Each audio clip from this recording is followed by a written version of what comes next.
just hoping that my story will inspire somebody out there, maybe a chaotic creative who really wants to take that leap and just move out of their hometown and try it and see what happens, but maybe too scared to take the risk. I feel like I have a pretty great story, and yeah. Okay, let's get into it.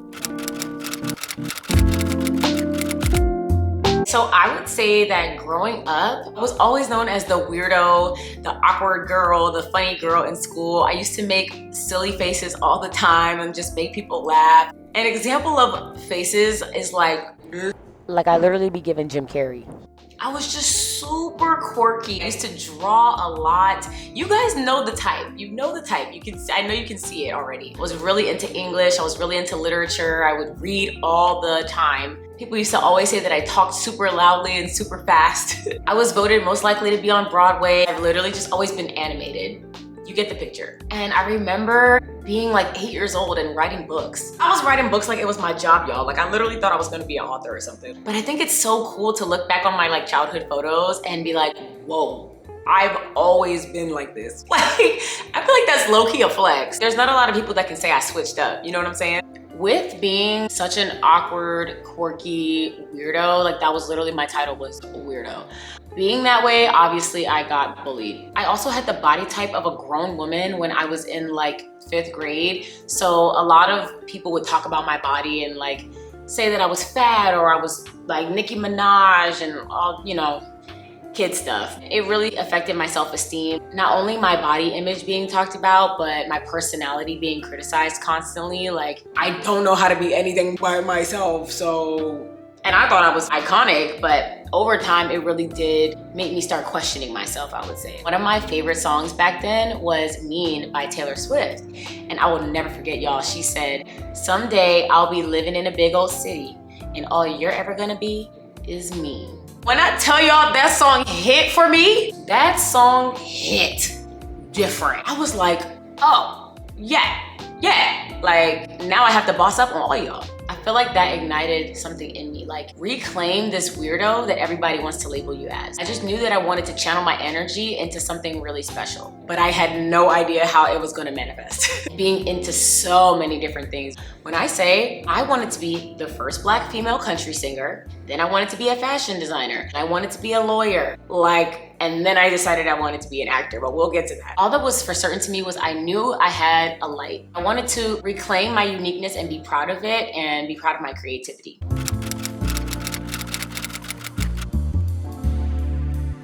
I didn't even know that I wanted to be an actor until I went to high school, which most people don't even know that. I went to school for science and technology. They were playing over the loudspeaker. All you hear is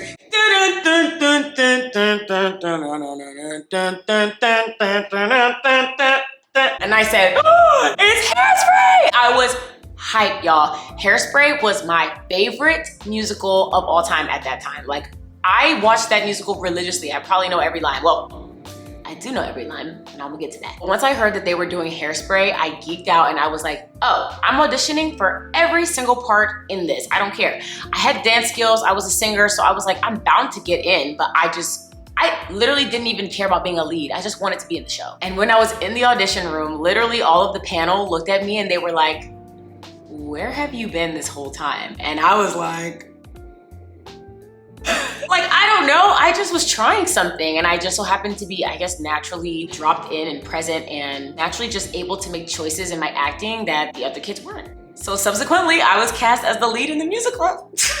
Y'all, I was Tracy Turnblad in freaking Hairspray. Every time I tell people that, I'm like, I know it sounds crazy, but like, my school was all Black, so it was a whole thing. I was Tracy Turnblad in Hairspray, and that is when I fell in love with acting, and I knew that this was what I really wanted to do. I really came alive on stage, and I was so confident performing. Like, it was like nothing I've ever felt before, and I just knew that's where I belonged. That was my senior year of high school. I had to really sit down and have a conversation with myself, like, Samara, what are you gonna do? Because originally I was going to major in computer science, but after being in that show, I was just like, I feel like I really can do this. I feel like I really have a shot. And my brother is an actor. He was living in LA at the time. We're about 13 years apart, or 11. so bad at math. He's 38, I'm 26. But he was doing his thing and he was making waves, and I was like, well, if he can do it, I can probably do it. So I took the risk and applied to be a theater major at the University of Maryland. And then I auditioned for the Creative Performing Arts Scholarship. It was kind of like a full ride scholarship, essentially. They covered all of your tuition. You had to have above a 3.0 GPA, and you had to make sure that you were cast in every production. And if you weren't cast in every production, you had to at least work on a show. So you had to be involved in a show every single semester. Luckily for me, I was cast in every single show that I auditioned for and had some lead roles. So that was great, but it kept me super busy. So I didn't really have time to socialize. I didn't really make a lot of friends in college. I knew of people, but I really didn't have like a lot of friends. I did make friends with people who weren't in the theater program, but they were kind of like messy and drama filled, and we ended up falling out after college anyways. But I ended up getting really close with some people in my theater program, and to this day, one of them is my best friend, and he moved to LA too shortly after me, which is awesome. But I bring up the dynamic with me not really like being out there on the campus and everything, just to give a visual to you guys of how disciplined I had to be in college. My whole life revolved around these shows. I was literally living in the theater department. I would literally take naps on the windowsill. I was in every single show until I pledged my sorority, y'all. I had to be super disciplined. I had to be super serious. I was always studying acting, and I was just so in love with it. I really looked forward to going to class every single day. It was my last semester in school because I was graduating early, or a semester early. My teacher sent me an email and he was like, can you meet me in my office before class starts? Class started at like 8 a.m. y'all, so he wanted me to meet him at 7 a.m. and I'm like, what is this about? Like, it was just kind of strange to me. Let me also say for the record, while I was in high school, my brother asked me before I even went to college, did I want to move to LA to pursue acting at 18? I really wanted the college experience, and I wasn't ready to just up and leave everything at that time. So had to throw that in there before I get to this next part. So I go into my teacher's office, it's 7 in the morning, and he sits me down and he's like, what are you doing here? I was like, you just told me to come, like what? But he was like, no, like, what are you doing in college? Why are you here? You're so talented. And I really was like, I had to take that in. I was like, wow, like, he's dead ass. And mind you, this is not just a regular rinky-dink teacher. This man is working in DC theater. So I really took everything he said to heart. And he was like, with your capabilities, you could be living in New York or LA or not here. Like you're wasting your time being here. But at that point, I only had one semester left. So I was like, well, I mean, I was here on a scholarship. I have one semester left. It's fine. But hearing him say that, I feel like was the universe speaking through him to me of like, you can do this. And at that moment, I made the decision that I was going to move right upon graduation. And surely that's what I did. So right after graduation, I decided to first move to Atlanta. But, dun, dun, dun, dun, you already know, COVID. So COVID hit, I'm like, oh my God, like be so freaking for real. As soon as I get out in the world and I'm trying to make my way, now the world is shut down. But if you know anything about Atlanta, you know it wasn't shut down. It was actually very crazy, and I'm not gonna lie, that made me a little anxious being out there with no one really following the rules. I was taking a film class out there, and I was just so anxious going to class every day because I'm like, am I gonna get sick? Am I gonna get sick? Am I gonna get sick? And I ended up getting sick. I was like really sick. I had lost my sense of smell, taste, all that. I had all the symptoms. That really affected my mental health. I also didn't have any friends, y'all. I didn't know anybody out there. I did meet a soror in my acting class. We're still friends to this day. She's doing really well right now. But I didn't know anybody. I was staying with my uncle. I was living in his basement. I didn't have a job, couldn't find a job. Y'all, I have a theater degree. It wasn't like I could just go out and get a 6-figure salary. Like that was not gonna happen. I had worked in housing in college. Like I was like one of the apartment, like leasing office girls or whatever.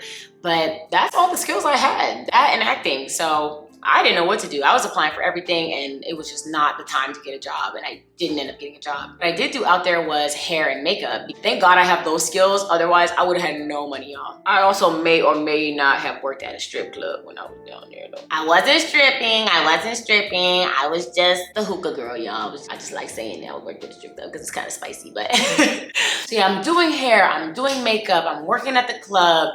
It's giving like little crumbs of money here and there.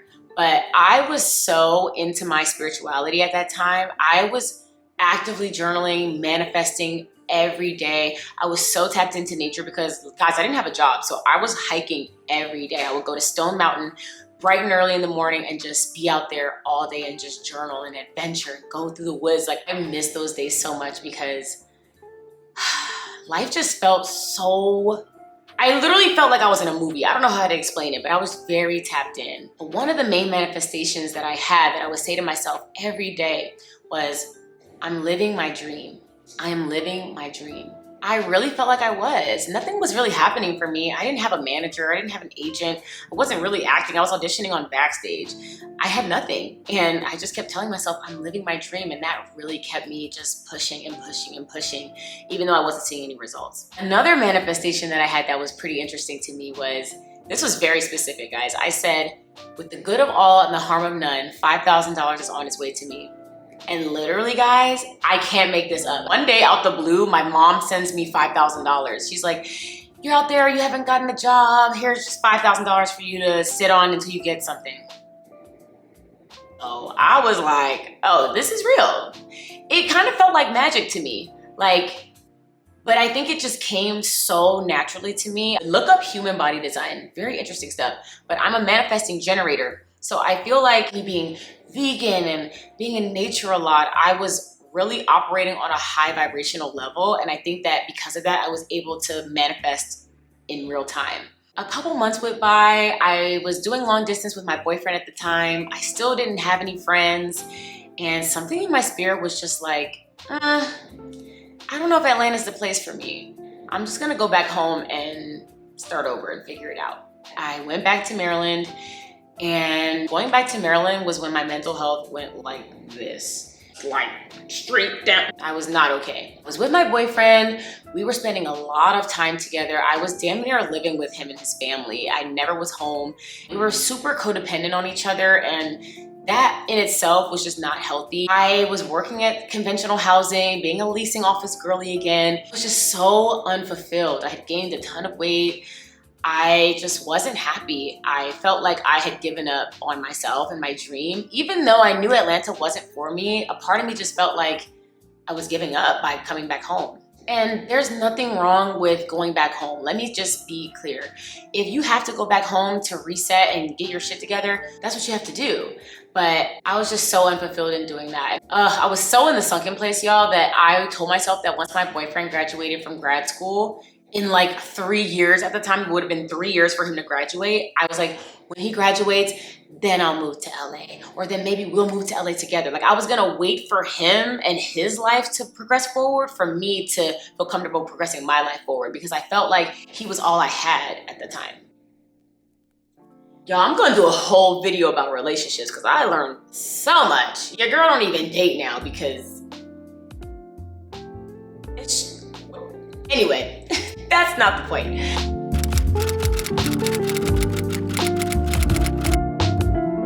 One day I got a call that my Nana had passed away, and this was so sudden. I knew she was sick that morning. She had went to the hospital, she was sick, she wasn't feeling well, and then I think a few hours passed and my mom was like, Nana passed away this morning, and I was so devastated. Never in my life had I experienced grief like that. I've had people in my family die, but this was somebody that I was extremely, extremely close to. She was like a grandmother to me, even though she was technically my aunt. I literally spiraled, guys, so badly. I was just tripping. Like, I was throwing up, like crying, like I was just not okay. And my boyfriend ended up pissing me off really, really bad right when I found out. And at that time, I didn't have the tools that I have now, and I was just emotionally reactive. And in my grief and in trying to process everything, I said something I didn't mean, and then he was immature, didn't know how to handle my grief. It was just not working out. So we ended up breaking up the same day that my Nana passed away. So now I'm like, oh my God. I literally felt like my world was crumbling right before my very eyes. That feeling I never want to feel again, honestly. Other things ended up happening with my family. Things were just really getting bad and falling apart. Everybody was triggered, it was bad. I ended up having to go stay with one of my siblings, and when I was at his house, He's giving me pep talks. His wife is giving me pep talks. I'm just crying. They're just trying to breathe life into me and remind me who I am. And it was like something just clicked in me. And I don't know if this was God's voice or my voice or what, but something was like, go time. It's time. That same $5,000 that I had in my account, y'all, from when my mom sent it to me in Atlanta, that's the same amount that I had in my savings account. And I said, I don't give a damn. I am using this $5,000 and I'm gonna fly to LA in 2 weeks. I was setting everything up, y'all. I called my mom. I was like, Mom, I'm moving to LA. My mom literally told me, live your life. And that's the best thing she could have ever done for me. I'm so glad and so grateful that she didn't try to talk me out of it. She didn't hold me back. I think she knew, we all knew, that Maryland just wasn't for me. And I was like, yeah, with this $5,000, I'm gonna move out there, I'm gonna make something shake. I didn't care. I was so hungry to start my life. I was so hungry to pursue my dream. I was so hungry to just get out of this place where I never really felt accepted. I never really felt like I fit in. I never really felt like I could truly express everything that I wanted to express being there. I read somewhere that sometimes your vibrational frequency just doesn't align with certain places in the world. And I genuinely think that that's what I was experiencing, and with the trauma and the grief, I just needed a fresh start. Y'all, I went on Facebook, I was looking for apartments. I found a townhouse with a girl who just so happened to be a sorority sister of mine. So I was like, perfect, we're going there. It was in Sherman Oaks. Called my brother, I'm like, is Sherman Oaks a good area? He's like, yeah, it's nice. Boom, done. She said I was gonna be paying only $10.80 a month. Y'all, $10.80 a month in LA? Unheard of. I was like, oh yeah, I'm sold. Now this is when we get to a really crazy part of this story. This is where God, faith, manifestation, the power of taking a risk comes into play. Literally, the day after I signed my lease, like I said, I already had made the decision that I'm just gonna make it work with what I have. My mom calls me. I'm still in my brother's house, by the way. My mom calls me. My Nana had left me, let's just say, she had left me. I've told this story so many times, but for some reason telling it on my own, like in this room with no one around, is hitting differently. And I don't want to cry because I don't want to mess up this beat, honey, but life-changing amount of money. And that was like the biggest sign, the biggest symbol, the biggest green light I've ever seen. It was literally like my Nana was saying, you can do this, go do this, you're meant to do this. I got you. And I know that that part of my story may seem like, oh, okay, well, she has money, so da-da-da-da. Guys, I really didn't have shit when I decided to move to LA. That $5,000 wasn't gonna do anything. I don't even know what I was thinking. I really was just gonna take a chance. And I genuinely believe that me taking that risk, something in the cosmos with my Nana spirit and God and the universe, I think it was all just conspiring to be like, she's taking the risk, let's reward. When you take risks in life, I do think that the universe rewards you for those risks. I think that it sees you trying, and that is what true manifestation is. Visualizing something, working at it, and taking a chance on it. At that point, how can you fail? I really think about that a lot. I know that likely she always had that money set aside for me, and that was always the plan, but the way in which that story unfolded, it really felt like divine intervention in my life. It really felt like the ultimate confirmation of my purpose. And if not my purpose, then my next step. When you're in a place where you feel like you have nothing to lose, kind of like, why not? Why not move to a new city? Why not do something you've never done? Why not invest in yourself? With that $5,000, I was just gonna save it, get a job at McDonald's if I had to, and just work. And I'm so blessed to say that moving to LA was the best decision I've ever made. Don't get me wrong, I had my ups and downs. It was rough for a while. I was grieving not only the loss of my Nana, but my relationship, my friends, my family. Everything was gone. A big chunk of my life I had to put behind me and literally start a new life. I had no friends here in LA. I knew no one. I just put myself out there, and it's been 4 years and I finally have a great community of people that I really look up to. And now I can honestly say I am living my dream. The way that things ended up unfolding over these past 4 years, I could have never imagined. Lots of ups and downs, but right now I'm on and up. Hopefully it stays that way. I feel like I am finally balanced. I did get laid off from my job literally 2 weeks ago, but I don't care. Like, to me, again, because of my faith in God, in the universe, in myself, I know that what is happening with me right now is just another stepping stone to my greater potential. The job that I was working, y'all, was a 9 to 5. Do I look like I need to be working a 9 to 5? I wake up in the morning some days and I literally drive to the beach and I'm just there all day, just journaling and listening to music, and I'm literally living my dream. Someday I'll be living in a big old city and all you're ever gonna be is me. Yeah. Sometimes I think about who would I be if I just stayed in Maryland and settled down with my boyfriend and waited for him to do whatever he was gonna do. Ugh. That's a scary, painful thought. Y'all know that song Ride by Lana Del Rey where she's like, if I said I didn't plan for it to turn out this way, I'd be lying. And that's exactly how I feel. Not 100% where I want to be at all. And that's not the point of this video. The point is, it's really important sometimes to just move away from what you already know or what you think you know. Sometimes the unknown can be your greatest blessing. There's some people like me out there who, they don't have a backup plan. This has to work. I know that there's somebody out there like me watching this video and already starting to overthink, already starting to second guess yourself. But I just want you to think about it.